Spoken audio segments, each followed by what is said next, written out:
महाअभिषेक के द्वारा इतने इतने बड़े बड़े काम हो रहे हैं। जब जब हम गवाहियों को सुनते हैं, पढ़ते हैं और हम शौक हो जाते हैं, ये भी प्रभु कर सकते हैं, ये भी हो सकता है। ऐसी कितनी सारी गवाहियां हमें हमेशा सुनने को मिलती है।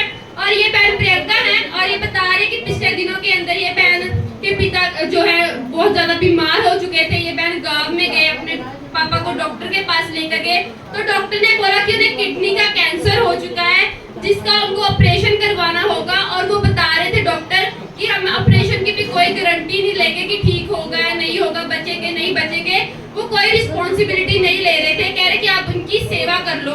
पर कह रहे कि जैसे मैंने पास्टर मम्मा जी से फोन पे प्रार्थना करवाई, कह रहे जैसे ही प्रार्थना करवाई और उसके बाद मैंने दोबारा से वो सारी रिपोर्ट्स करवाई, अल्ट्रासाउंड करवाया, सारा कुछ करवाया, कह रहे वो सारी रिपोर्ट्स एकदम नॉर्मल। किडनी के कैंसर से प्रभु ने छुटकारा दिया। प्रभु का बहुत बहुत धन्यवाद करते इस बड़ी गवाही के लिए। सुनो, ये छोटी गवाही है। किडनी का कैंसर और वो बोले ऑपरेशन करवा लो।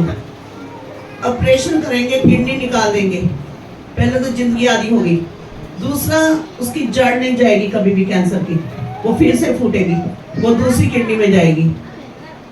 आपको समझ आ रहा है? और किडनी बदलवाने के खर्चा कितना आपको मालूम है? सारा इंसान घर बार भी बेच दे ना तो भी मुश्किल है। कितना बड़ा काम परमेश्वर ने किया। और परमेश्वर का क्या है था? शब्द।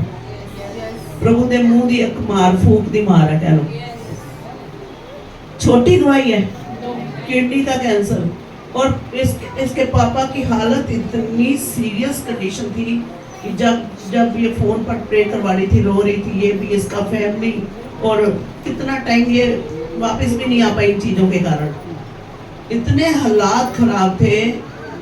जब बंदा पास होता उसको समझ आती कि कैसे उनमें से वो गुजर रहा है। आप बताओ कैसे लग रहा था आपको? 2-3 साल से उनकी धीरे-धीरे से प्रॉब्लम हो रही थी, तो हम यहाँ पे वजह से हमेशा प्रे, उनकी फोटो लेके आए थे, हमेशा प्रे करवाते रहते थे, तो उनको थोड़ा बहुत ऐसे मतलब ठीक रहते थे। लेकिन जब हम गाँव गए, गाँव में जब गए ना, तो फिर उनको डॉक्टर पहले से ही बताते थे उनके किडनी में कैंसर हो गया है और कैंसर पक चुका है, और इनके जो फेफड़े हैं ना, दोनों गल चुके हैं, वो बिल्कुल बचेंगे नहीं। इनको जब तक घर पे रखो, किडनी भी खराब हो गई और दोनों फेफड़े भी। फेफड़ा हल्का सा श्रिंक भी हो जाए ना तो बंदा बचता नहीं है, सांस नहीं आती उसको। फेफड़े भी खराब है। दोनों फेफड़े गल गए हैं।